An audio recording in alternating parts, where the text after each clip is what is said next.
పిన్నన్నకు బిడ్డలు పుట్టారు, అన్నకు బిడ్డలు పుట్టలేరు. అందుకని చాలా చులకనగా చూసేది అన్నాను. ఇక్కడ అన్న చాలా ఒక విధంగా బ్రతకడం ఎందుకు అన్న స్థితికి వెళ్ళిపోయి ఉండొచ్చు. ఎందుకంటే ఒక్కొక్కసారి మనకు అట్లా అనిపిస్తూ ఉంటుంది.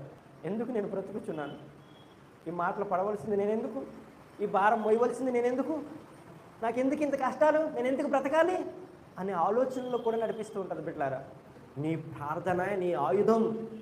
ఒకవేళ మోకరించలేనట్లయితే కూర్చుని ప్రార్థన చేయడం. మోకరించమంటే మోకరించే ప్రార్థన చేయాలి అనుకోమాకండి. నువ్వు మోకరించి ప్రార్థన చేయగలిగినట్లయితే మోకరించి ప్రార్థన చేయి. ఒకవేళ నువ్వు మోకాళ్ళు వేయలేని నా తల్లులు ఉన్నారు పెద్దవారు, వారైతే నువ్వు కూర్చునే ప్రార్థన చేయి. అంటే మోకాళ్ళతోటే ప్రార్థన చేస్తే దేవుడు వింటాడా అని నువ్వు అనుకోవద్దు.